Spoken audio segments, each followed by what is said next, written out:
This is a continuation of the previous lecture. AHN first unit first का second lecture हम पढ़ेंगे. इसके अंदर हम इन्फ्लेमेशन पढ़ेंगे. इन्फ्लेमेशन क्या होता है? Inflammation can be simply defined as a protective response of the body's immune system against the injury. Inflammation क्या है? एक बॉडी का डिफेंस मैकेनिज्म है. हमारे इम्यून सिस्टम के अगेंस्ट जो इंजरी हो रही है तो उसको क्या है, प्रोटेक्ट करती है, रिस्पॉन्स करती है inflammation. It can also be defined as a process by which our body white blood cells protect us from the infection with the foreign particles. इसका एक और तरीके से डिफाइन कर सकते हैं कि एक ऐसी प्रोसेस है जो हमारे बॉडी के अंदर WBC है जो कि डिफेंस सिस्टम्स का वर्क करती है. वो क्या है, इन्फेक्शन से, फॉरेन पार्टिकल से क्या है, प्रोटेक्ट करती है. Inflammation is a bodies natural reaction against the injury and the infection. ये क्या है, बॉडी का एक रिएक्शन है, नेचुरल रिएक्शन है अगेंस्ट द इन्फेक्शन और इंजरी के. कारण कौन कौन सी हैं? दैट इज फिजिकल एजेंट जो कि हीट, कोल्ड, रेडिएशंस हो गए. Chemical agents, acid, base, toxins. Biological agents, viral bacteria, fungal infection. Metabolic product जैसे uric acid and urea. Circulation disorders, thrombosis and infarctions. Cardiac sign क्या क्या है? Redness, rubor, swelling, tumor, heat, calor, pain, dolor, loss of functions, function of laesa. इसमें क्या है, जो हमारे inflammation होगी तो इन्फ्लेमेटरी एरिया पे क्या है, रेडनेस होगी, स्वेलिंग होगी. देन वो जैसे क्या है, टेम्परेचर बढ़ जाएगा, उस एरिया का पेन होगा. और क्या है, अगर सीवियर इन्फ्लेमेशन है तो क्या उसके फंक्शंस क्या है, लॉस हो जाएंगे. तो ये क्या है, क्लिनिकल सिम्टम्स हैं जो कि अकर होते हैं इन इन्फ्लेमेशन. हम पढ़ेंगे इन्फ्लेमेशन के type. There are two type of the inflammation, acute and chronic. Acute inflammation क्या होती है? Acute inflammation it occur for short period of time, मतलब बहुत कम समय के लिए होती है. और रैपिड ऑनसेट, बहुत जल्दी अकर होती है और कम समय के लिए होती है. नेक्स्ट है characteristics of acute inflammation. Accumulation of fluid and plasma protein at the affected site. जहाँ पर इन्फ्लेमेशन हो रहा है उस अफेक्टेड साइट पे क्या है, फ्लूइड का एक्यूमुलेशन हो जाएगा और प्लाज्मा प्रोटीन का. और सेकंड क्या है, एक्टिवेशन होगा प्लेटलेट्स एंड न्यूट्रोफिल्स का एंड पॉलीमॉर्फो न्यूक्लिक न्यूक्लियोफिल्स का. देन सेकंड क्या है हमारा, क्रॉनिक इन्फ्लेमेशन. क्रॉनिक इन्फ्लेमेशन में क्या है, it occurs long period of time and longer duration. हमारा एक्यूट क्या है, शॉर्ट पीरियड ऑफ टाइम में और रैपिड ऑनसेट हो रहा था. ये क्या है, लॉन्ग पीरियड ऑफ टाइम के लिए होगा, लॉन्ग ड्यूरेशन. द कैरेक्टरिस्टिक्स क्या है क्रॉनिक इन्फ्लेमेशन की? दैट इज मोनोन्यूक्लियर इन्फिल्ट्रेशन और activation of lymphocytes and macrophages. ये क्वेश्चन पूछा जाता है कि एक्टिवेशन अगर हो रहा है मोनोसाइट्स का, सॉरी, एक्टिवेशन हो रहा है हमारा न्यूट्रोफिल्स का. न्यूट्रोफिल्स का एक्टिवेशन, न्यूट्रोफिल्स का एक्टिवेशन क्या रेफर करता है? सेकंड, मैक्रोफेजेस या फिर लिम्फोसाइट्स का एक्टिवेशन क्या? अगर मैक्रोफेज और लिम्फोसाइट का एक्टिवेशन हो रहा है दैट इज क्रॉनिक इन्फ्लेमेशन. अगर न्यूट्रोफिल्स का इन्फ्लेमेशन हो रहा है दैट इज एक्यूट इन्फ्लेमेशन. उस एरिया पे क्या है, एक्यूट इन्फ्लेमेशन हो रही है. नेक्स्ट डिफरेंस क्या है acute and the chronic inflammation में? एक्यूट क्या है, शॉर्ट पीरियड ऑफ टाइम के लिए होता है लेकिन रैपिड ऑनसेट होता है. ठीक है, rapid onset, short period of time. लेकिन chronic long period of time, long duration के लिए होता है, स्लोअर प्रोग्रेसिव होता है. इसके अंदर प्राइमरी सेल कौन सी इन्वॉल्व होती है? न्यूट्रोफिल्स. एंड क्रोनिक के अंदर क्या है, मोनो मैक्रोफेजेट्स, लिम्फोसाइट्स, ये. देन नेक्स्ट क्या, वेस्कुलर चेंजेस क्या क्या कर होते हैं, क्या प्रोमिनेंट होते हैं? इसमें वेजोडाइलेशन होता है और परमेबिलिटी क्या है, बढ़ती है. नेक्स्ट क्या, लेस प्रोमिनेंट होता है और एंजियोजेनेसिस अकर होती है. क्लिनिकल फीचर्स क्या है, redness, heat, swelling, pain and loss of function. और क्रोनिक में क्या है, क्रोनिक में है tissue destruction, fibrosis and the granuloma formation. Now we go for the mechanism. Mechanism पढ़ेंगे हम इन्फ्लेमेशन की. तो हमको पता है इन्फ्लेमेशन क्या है, हमारी बॉडी सेल, हमारे जो वाइट ब्लड सेल्स हैं वो क्या है, फॉरेन पार्टिकल्स और इन्फेक्शन से क्या है, प्रोटेक्ट करते हैं. तो इसके अंदर दो इवेंट होंगे, एक होगा वेस्कुलर इवेंट, एक होगा सेलुलर इवेंट. वेस्कुलर इवेंट मतलब ब्लड वेसल्स के अंदर जो भी इवेंट होगा. सेल मतलब वेस्कुलर इवेंट्स मतलब वेसल्स के बाहर निकल के जहाँ अफेक्टेड साइट है वहाँ पे, सेल के बाहर मतलब सेल के अंदर क्या है, क्या क्या चेंजेस अकर होंगे, तो ये सब हमको पढ़ना है. तो पहले हम एक फ्लो डायग्राम देख लेते हैं, एक सेल का कैसा डायग्राम होता है. जैसे कि ये हमारी क्या है, ब्लड वेसल्स है, इसके अंदर क्या है, ये हमारे RBCs, WBCs प्रेजेंट है, प्लेटलेट्स प्रेजेंट है. मोस्टली क्या है सेंटर एरिया पे प्रेजेंट होते हैं ब्लड वेसल्स के बीच में, और कॉर्नर साइड पे क्या है कुछ डब्ल्यूबीसी प्रेजेंट होते हैं, कुछ डब्ल्यूबीसी प्रेजेंट होते हैं। वैसे मेनली क्या है सेंटर में ही ये प्रेजेंट होते हैं। ये हमारी होगी वेस्कुलर, जिस ब्लड वेसल्स के अंदर जो भी इवेंट होंगे दैट इज वेस्कुलर इवेंट।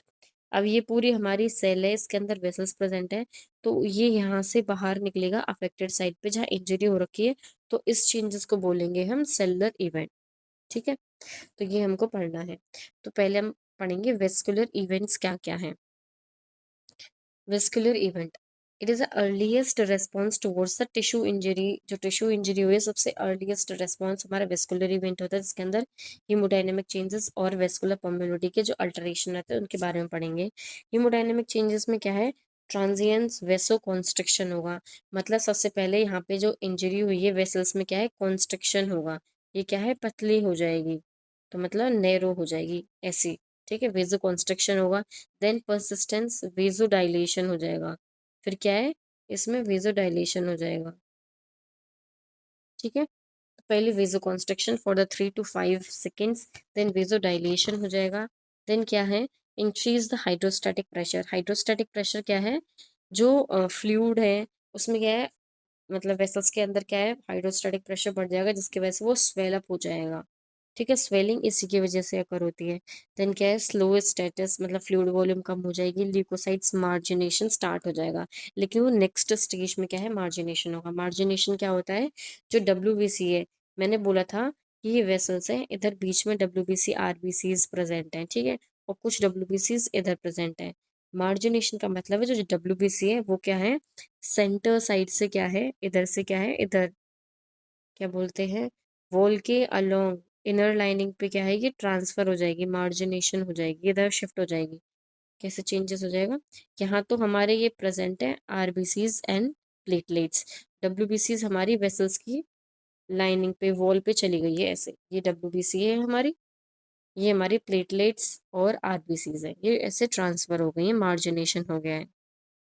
तो डब्ल्यूबीसीज move towards the along the inner wall of the blood vessels instead of flowing in the center। Centre में फ्लो होने, सेंटर में जो फ्लो हो रही थी उधर फ्लो नहीं होंगी, ये क्या है अपनी मार्जिन्स पे चली जाएंगे, इधर इधर मार्जिन पे जाने के बाद क्या है ये सेल से बाहर निकल जाएंगे नेक्स्ट प्रोसेस में। जैसे कि तुम इसमें देख सकते हो कि इसमें दे रखा है ये हमारी ब्लड वेसल्स है, ठीक है, इसमें स्वेल अप हो गया, हाइड्रोस्टैटिक प्रेशर बढ़ गया है और वॉल्यूम कम हो गया, फ्लूइड वॉल्यूम कम होगी, इंटरस्टिशन तो सेल स्वेल अप हो गया है, तो हाइड्रोस्टैटिक प्रेशर देखो बढ़ रहा है आर्टरीज के अंदर, इसकी वजह से स्वेल हो गया है और डिऑक्सीनेटेड ब्लड इधर से निकल रहा है, इधर से ऑक्सीजनेटेड ब्लड निकल रहा है। नाउ क्या है अल्टरेशन कैसे आ रही है वेस्कुलर परमेबिलिटीज में, इसके अंदर दो चीजें हमको पढ़नी है, ट्रांसुरेट ट्रांसुरेट और एक्सुरेट, इनमें डिफरेंस क्या है। इसके अंदर क्या है फ्लूइड एक्यूमुलेट हो जाता है, जब हाइड्रोस्टैटिक प्रेशर बढ़ता है, एक्सेसिव हाइड्रोस्टैटिक प्रेशर बढ़ेगा तो क्या है फ्लूइड एक्यूमुलेट हो जाएगा, और क्या है फ्लूइड लॉस हो जाएगा वेसल से, सेल में चला जाएगा। तो जो फ्लूइड लॉस हो रहा है without increasing the permeability, permeability vessels की बढ़े बिना ही क्या है फ्लूइड निकलता ही जा रहा है, तो उसको बोलेंगे ट्रांसुरेट। और एक्सुरेट किसको बोलेंगे, इसके अंदर प्रोटीन का कंटेंट हो बहुत ज्यादा अमाउंट में। तो inflammation of the permeabilities get increased due to the large amount of protein also come out from the fluid। मतलब जो फ्लूइड लीकेज हो रहा है, फ्लूइड लॉस हो रहा है बिना परमेबिलिटी को बढ़ाए, तो दैट इज ट्रांसुरेट। और जब फ्लूइड जो लॉस हो रहा है उसके साथ क्या है प्रोटीन भी साथ में जा रही है, that is called exudate. And the protein protein rich fluid that is lost from the vessel, that is called fluid exudates। Loss of the fluid from the blood vessels, accumulation in the interstitial space is known as edema। जो fluid का loss हो रहा है interstitial space में, accumulation हो रहा है fluid का, दैट इज कॉल्ड एडिमा। अगर एडिमा में अगर जो फ्लूइड एक्यूमुलेट हो रहा है उसमें प्रोटीन कंटेंट है, दैट इज एक्सुडेट। और ट्रांसुडेट क्या है, जो बिना परमेबिलिटी को चेंज किए बिना ही फ्लूइड क्या है लॉस हो रहा है इंटरस्टिशियल स्पेस में, क्या है एक्यूमुलेटेड हो रहा है, दैट इज ट्रांसुडेट। ठीक है, तीनों में डिफरेंस मैंने आपको बता दिए हैं, what is the difference between oedema, transudate और एक्सुडेट, एक्सुडेट। ठीक है, एक बार मैं दोबारा रिवाइज कर देते, इसमें क्या है फ्लूइड लॉस होता है, इसमें भी फ्लूइड लॉस होता है, इसमें भी फ्लूइड लॉस होता है। एडिमा में क्या है इंटरस्टिशियल स्पेस में वो फ्लूइड एक्यूमुलेटेड हो जाता है, स्वेलिंग हो जाती है, पफिनेस हो जाती है। ट्रांसुरेट में क्या है बिना परमेबिलिटी को चेंज किए बिना परमिबिलिटी को चेंज किए क्या है, इसमें इन्फ्लेमेशन हो जाती है और क्या है, फ्लूइड लॉस होता है। एक्सुडेट में क्या है, जो फ्लूइड लॉस हो रहा था, जो इंटरस्टिशियल स्पेस में एक्यूमुलेटेड हो रहा था, उसके अंदर क्या है, प्रोटीन कंटेंट ज़्यादा है। प्रोटीन कंटेंट ज़्यादा होगा, दैट इज एक्सुडेट। ठीक है। अभी अभी तक हमने क्या पढ़ा है कि जो वेसल्स हैं, जो ब्लड वेसल्स है, उसके अंदर क्या क्या प्रोसेस हो रही है, उसके बारे में हमने इसमें क्या है पढ़ा है। क्या क्या हो रहा है, सबसे पहले क्या है, वेजो कॉन्स्ट्रिक्शन हो रहा है। वेजिक कॉन्स्ट्रिक्शन हो रहा है, ये मतलब नैरो हो रही है। देन क्या है, परसिस्टेंट वेजो डायलेशन हो गया है, वेजो डायलेशन हो गया है। देन थर्ड हमने क्या पढ़ा था, इसकी जो हाइड्रोस्टैटिक प्रेशर है वो क्या है, बढ़ गया है, हाइड्रोस्टैटिक प्रेशर इंक्रीज हो गया है। फोर्थ क्या है, फ्लूइड वॉल्यूम क्या है, कम हो गई है, फ्लूइड वॉल्यूम कम हो गई है, परमेबिलिटी क्या है, बढ़ गई है। ये सारे इवेंट्स हमने इसके अंदर पढ़े हैं। देन हमने तीन डिफरेंस के बारे में पढ़ा है, that is transudate, exudate and edema. ठीक है। अब now we go for the cellular event, जो सेल के बाहर क्या क्या इवेंट हो रहे हैं उनके बारे में हमको पढ़ना है। After the completion of vascular event complete करने के बाद हम क्विकली क्या है, सेलुलर इवेंट स्टार्ट हो जाता है, जिसके अंदर क्या है, मार्जिनेशन होता है डब्ल्यूबीसीज का, जो कि मैंने आपको बताया था।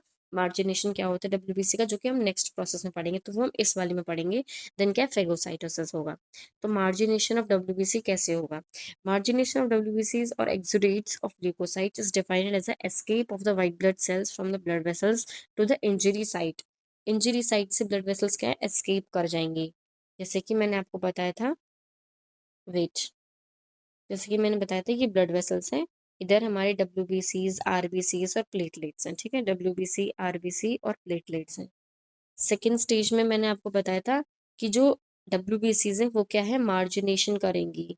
मार्जिनेशन करने के बाद वो कहाँ चली जाएंगी, ये वेसल्स की वॉल पे क्या है, ये एक्यूमुलेटेड हो जाएंगी। ठीक है। नेक्स्ट इवेंट क्या था, नेक्स्ट इवेंट था जो अब हम इसमें पढ़ेंगे, वेस्कुलर इवेंट में।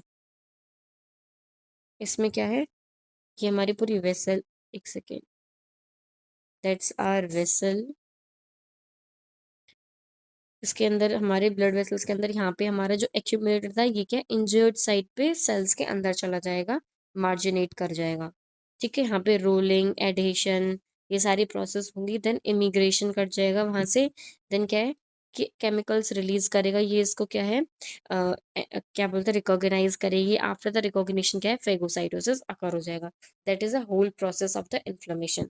सो now we discuss in detail cellular event, हम डिटेल में पढ़ेंगे कि मार्जिनेशन फर्दर डिवाइडेड है कुछ स्टेप्स में। पहले क्या है, changes in formed element of blood, blood के जो फॉर्म्ड एलिमेंट है उसमें चेंजेस अकर होंगे। देन क्या है, rolling and adhesion, then emigration, then chemotaxis, chemicals release करेगा। एंड आफ्टर दैट क्या है, फेगोसाइटोसिस। एंड फेगोसाइटोसिस के भी बहुत सारे स्टेप्स हैं, पहले हम इनको क्लियर करते हैं। Change the formed of element, इसके अंदर क्या है, फॉर्म्ड एलिमेंट की शेप चेंज हो जाएगी। ये हमारी ब्लड वेसल्स है, मार्जिनेशन के बाद ये ऐसी हो जाएगी, पफीनेस हो जाएगी, ब्लड वॉल्यूम बढ़ जाएगी और फ्लूइड का लॉस बढ़ जाएगा, और ब्लड का जो फ्लो है वो क्या है, धीरे हो जाएगा। जिसमें क्या है, WBCs सेंट्रल स्ट्रीम की जगह क्या है, पेरिफेरी जोन में क्या है, मूव करेंगे। सेंट्रल स्ट्रीम और पेरिफेरी जोन क्या है, एक बार मैं आपको बताती हूँ। ये तो हमारा जो, जिधर हमने बताया था कि सबसे पहले WBCs RBCs रहती हैं, मूव करते, that is a centre part. ठीक है, ये हमारा क्या है, सेंटर जोन है, सेंटर जोन। और पेरीफेरी जोन जो वेसल्स के वॉल के अलोंग है, ठीक है, that is a periphery zone. मैंने आपको ब्लू से हाईलाइट कर दिया है, ये पेरीफेरी जोन है, दैट्स अ पेरीफेरी जोन। और सेंटर वाला मैंने ग्रीन से बोल दिया, ठीक है, दैट्स अ पेरीफेरी जोन। और ग्रीन वाला क्या है, हमारी सेंटर जोन है। तो WBCs क्या है, सेंटर जोन से पेरीफेरी जोन में क्या है, मूव करेगी। WBCs come close to the vessels and strict along the endothelium. मतलब जब यहाँ से सेंटर जोन से क्या है, मूव करने के बाद वेसल्स की वॉल में जाएगी, और वहां पे क्या है, ऐसे चिपक जाएगी बिल्कुल एपिथेलियम लाइनिंग से। उसको, उस प्रोसेस को बोलते हैं पेवमेंटिंग। ठीक है, दैट इज कॉल्ड पेवमेंटिंग। मार्जिनेशन क्या है, जब वो सेंट्रल स्ट्रीम से क्या है, पेरीफेरी जोन के अंदर आएगी। देन पेवमेंटिंग क्या है, जिसमें स्टिक कर जाएगी एंडोथेलियम की लाइनिंग से। नेक्स्ट क्या है, रोलिंग एंड एडिशन, मतलब ये क्या है, रोल करेगी और चिपक जाएगी एंडोथेलियम लाइनिंग से, जिसके अंदर सेलेक्टिन प्रोटीन का यूज किया जाता है, और एडिशन के लिए इंटीग्रिन एंजाइम्स का यूज किया जाता है for the adhesion and rolling. Rolling में क्या है, वीक अटैचमेंट होती है उस RWBCs की, एंड एडिशन में क्या है, स्ट्रॉन्ग अटैचमेंट होती है। ये इसके टाइप्स दे रखे हैं, इतना डिटेल में करने की कोई जरूरत नहीं है, बट ओवरव्यू देख लेते हैं। इमिग्रेशन क्या है, once a leukocyte reaches the endothelium surface it start secreting collagenase. मतलब एक बार ल्यूकोसाइट क्या है, leukocyte is a type of the WBC, do you know? ये WBC का टाइप है, आप WBC लिख दो, ल्यूकोसाइट लिख दो, ठीक है। तो ल्यूकोसाइट एक बार एंडोथेलियल सरफेस से क्या है, रीच करेगा, तो उसके बाद क्या है, वो कोलेजन सीक्रेट करने लग जाएगा, जो कि उसकी बेसमेंट मेम्ब्रेन को क्या है, डिस्ट्रॉय कर देगा। डिस्ट्रॉय करने के बाद क्या है, वो सेल के अंदर चला जाएगा, वेसल से बाहर निकल जाएगा। नाउ कीमोटेक्सिस में केमिकल्स रिलीज करेगा लिगोसाइट्स, जिसकी वजह से क्या है, वो इजीली क्या है, उस साइट तक जा सकता है। WBC move towards the site of the injury. तो अब नाउ हम जाएंगे फेगोसाइटोसिस। मैंने बोला था कि लास्ट में क्या है, फेगोसाइटोसिस होगा, कि वो उसको रिकॉग्नाइज करेगा, देन एनगल्फ करेगा, तो उसको क्या है, मार देगा। फिर इसमें तीन प्रोसेस होती है, पहले रिकॉग्नाइज एंड अटैचमेंट, पहले जांच पड़ताल करेगा कि ये मेरी सेल के अंदर से ही आया है कि नहीं, कोई फॉरेन पार्टिकल्स तो नहीं है। तो रिकॉग्निशन के बाद क्या है, उसको अटैच कर देगा अपने वॉल के अंदर। देन फेगोसाइटोसिस, स्यूडोपोडिया देखा है आपने अमीबा का, स्यूडोपोडिया जो ऐसे करके ये बना लेता है, इसको अंदर की तरफ ले लेता है इधर, इसको फिर देन क्या है, किलिंग कर देता है, डिग्रेड कर देता है। ऐसे ही ये करेगा। ये रिकॉग्निशन क्या है, release the chemotactic factors bacteria produce the help in the phagocytosis recognize bacteria. Then engulfment pseudopodias क्या है, present in the surface of the leukocytes, wrap the foreign particles को रैप करेगा, देन एनगल्फ करने के बाद, निगलने के बाद उस स्ट्रक्चर को क्या है, फेगोसोम्स बना देगा। फेगोसोम्स क्या है, उसको क्या है, किलिंग एंड डिग्रेडेशन कर देगा। फेगोसोम्स क्या है, फ्यूज हो जाएगा लाइसोसोम के साथ, जो फेगोलाइसोसोम बनेगा, देन उसको क्या है, किल कर देंगे एंड डाइजेस्ट कर देगा उस बैक्टीरिया को, ठीक है। This is a whole process. And next, what is a clinical manifestation of the inflammation, ये मैं आपको ऑलरेडी बता चुकी हूँ, रेडनेस, पेन, स्वेलिंग, हेडेक हो गया। कंक्लूजन क्या क्या है, हमने वेस्कुलर इवेंट पढ़ा और सेलुलर इवेंट पढ़ा। वेस्कुलर इवेंट में क्या है, WBCs क्या है, अपनी साइट्स ब्लड वेसल्स के अंदर, उसके अंदर क्या है, प्रोसेसेस कर रही है, फिर देन ब्लड वेसल्स के बाहर निकल रही है, जिसकी वजह से more blood can come out of the site of the inflammation. Cellular event में क्या है, WBCs come at the site of inflammation, destroy the positive agent. Inflammation क्या है, हमारा एक PYQ है, ये हर साल क्वेश्चन पूछा जाता है। तो इन्फ्लेमेशन क्या है, इंपॉर्टेंट है। तो आपको ये पूरी होल प्रोसेस लिखनी है एग्जाम में। एक बार समरअप कर देती हूँ, इन्फ्लेमेशन एक्चुअली में क्या था, जिसकी वजह से आपको इजीली क्या है, समझ में आ जाएगी। इन्फ्लेमेशन क्या है, एक प्रोटेक्टिव रेस्पॉन्स है हमारी WBCs का, हमारी बॉडी का, against the foreign particle infection और फिर इंजरी के, ठीक है। देन क्या है, इसके अंदर दो दो टाइप है हमारा, एक्यूट एंड सेकंड क्या है, क्रॉनिक। एक्यूट क्या है, शॉर्ट एक्टिंग है, रैपिड ऑनसेट है, और क्रॉनिक है, लॉन्ग एक्टिंग है और स्लोली प्रोग्रेस करता है। एक्यूट के अंदर क्या है, न्यूट्रोफिल्स वर्क करते हैं, और क्रॉनिक के अंदर क्या है, मैक्रोफेजेस, लिम्फोसाइट्स वर्क करते हैं, ठीक है। That's it. अब इसके बारे में क्या है, मेथड्स पढ़ेंगे। मेथड क्या क्या है, मेथड के अंदर हमने दो प्रोसेस पढ़ी थी, दैट इज सेलुलर इवेंट और एक क्या था, वेस्कुलर इवेंट। तो सबसे पहले वेस्कुलर इवेंट है, सेकंड क्या, सेलुलर इवेंट है। वेस्कुलर इवेंट में हमने क्या क्या पढ़ा था, जिसके अंदर सबसे पहले क्या होगा, वेजो कॉन्स्ट्रिक्शन होगा, कॉन्स्ट्रिक्शन के बाद वेजो डायलेशन होगा, वेजो डायलेशन के बाद क्या है, हाइड्रोस्टैटिक प्रेशर क्या है, बढ़ जाएगा, फ्लूइड वॉल्यूम लॉस कम हो, फ्लूइड वॉल्यूम क्या है, डिक्रीज हो जाएगा, और फ्लूइड का लॉस हो जाएगा। पर मिनट बढ़ने के बाद क्या है, तीन चीजें आती हैं, एडिमा, ट्रांसुडेट और एक्सुडेट।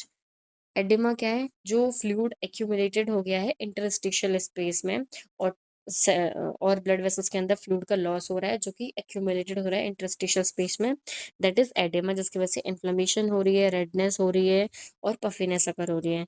देन ट्रांसुडेट में क्या है, बिना परमेबिलिटी को चेंज किए बिना जो फ्लूइड है वो एक्यूमुलेटेड हो रहा है इंटरस्टिशियल स्पेस में, और लीक आउट हो रहा है, लॉस हो रहा है फ्लूइड का, दैट इज ट्रांसुडेट। एक्सुडेट क्या हो, वो एक्सुडेट क्या होता है, इसमें क्या है, प्रोटीन कंटेंट ज़्यादा होता है, जो फ्लूइड लॉस होता है उसमें प्रोटीन कंटेंट ज़्यादा होता है, उसको बोलते हैं हम एक्सुडेट, ठीक है। अब now we go for the cellular event. Cellular event में क्या है, इसमें सबसे पहले क्या हो रहा था, मार्जिनेशन हो रहा था, जो कि WBC क्या है, सेंट्रल जोन से क्या है, पेरिफेरी जोन में जा रही है। देन क्या है, पेवमेंट हो रहा था। पेवमेंट में क्या था, कि जो WBC है, जो पेरीफेरी एरिया पे चली गई है। पेरीफेरी एरिया पे क्या है, बिल्कुल एंडोथेलियम लाइनिंग से क्या है, चिपक गई है, एडेसिव हो गई है। देन सेकेंड हमने एडेशन रूलिंग पढ़ी थी, जिसमें क्या है, जो एंडोथेलियम लाइनिंग है उससे बिल्कुल डब्ल्यूबीसी चिपक गई है with a strong and light attachment के साथ। देन थर्ड उसमें हमने पढ़ा था कीमोटेक्सिस का रिलीज हो रहा है।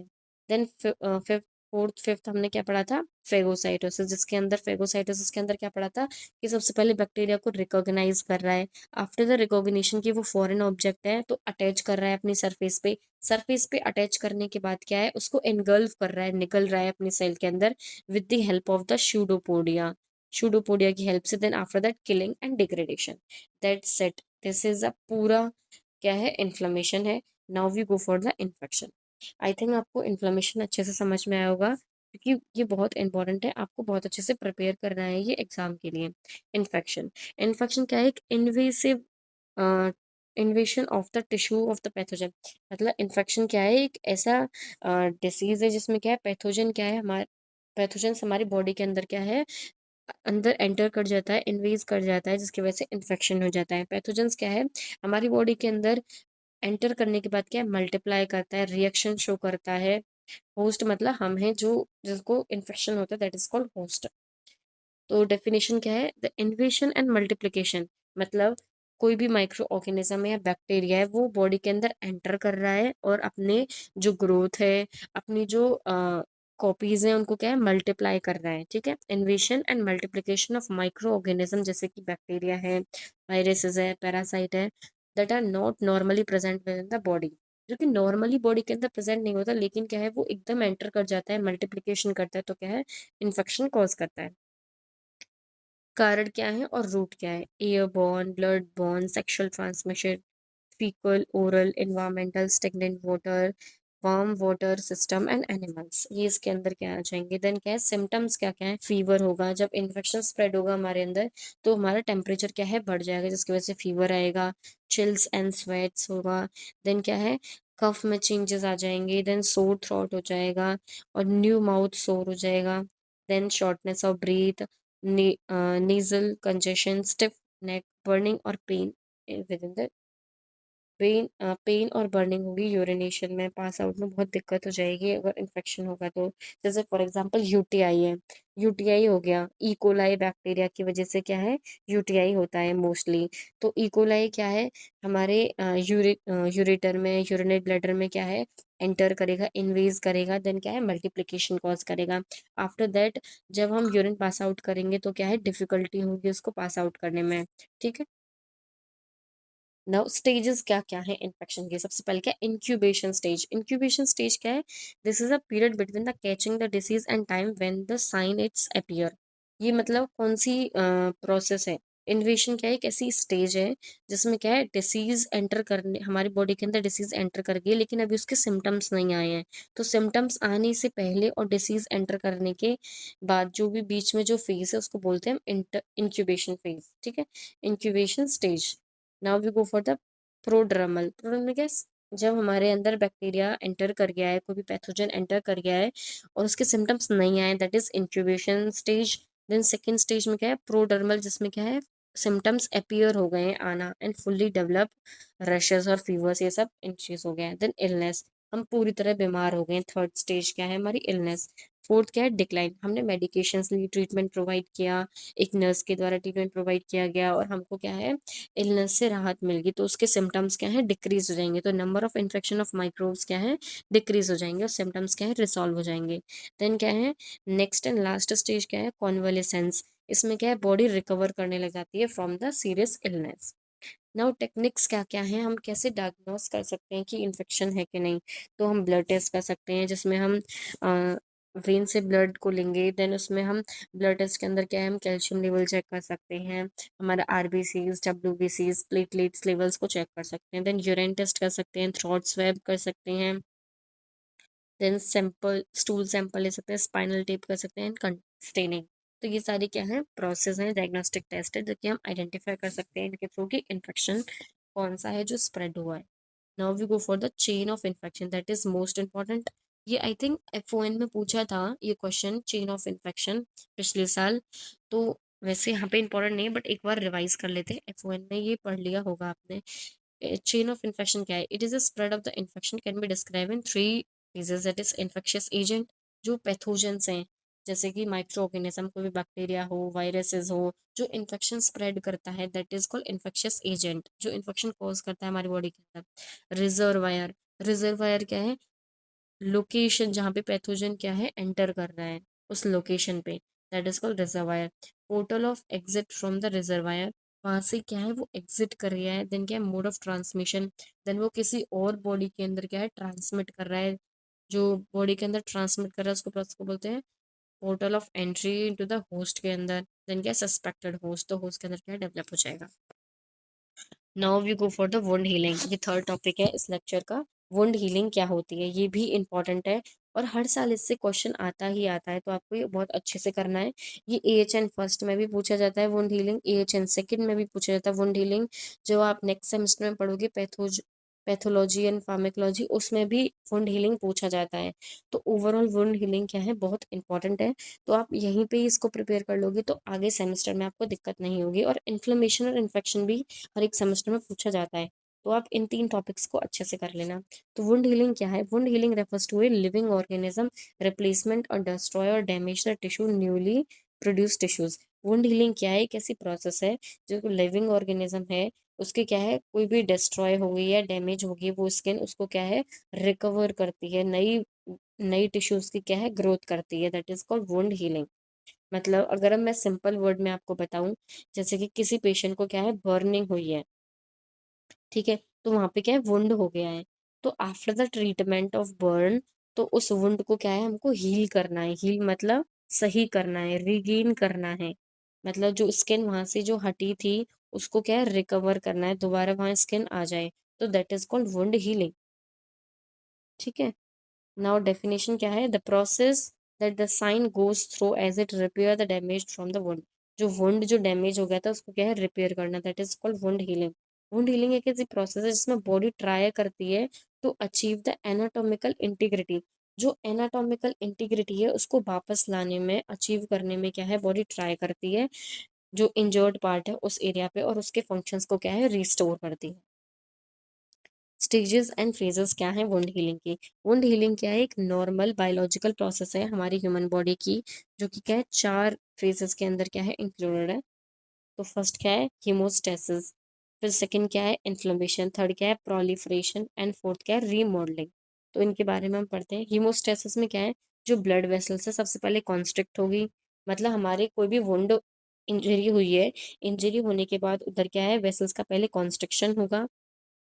कॉन्स्ट्रक्शन के बाद क्या है, वहाँ प्लेटलेट्स एग्रीगेट हो जाएंगे, बहुत सारी प्लेटलेट्स इकट्ठा हो जाएंगी, जिसकी वजह से क्लॉट का फॉर्मेशन होगा, फिब्रिन का मैश हो जाएगा उस वुंड के एरिया पे, और वहाँ ब्लीडिंग स्टॉप हो जाएगी।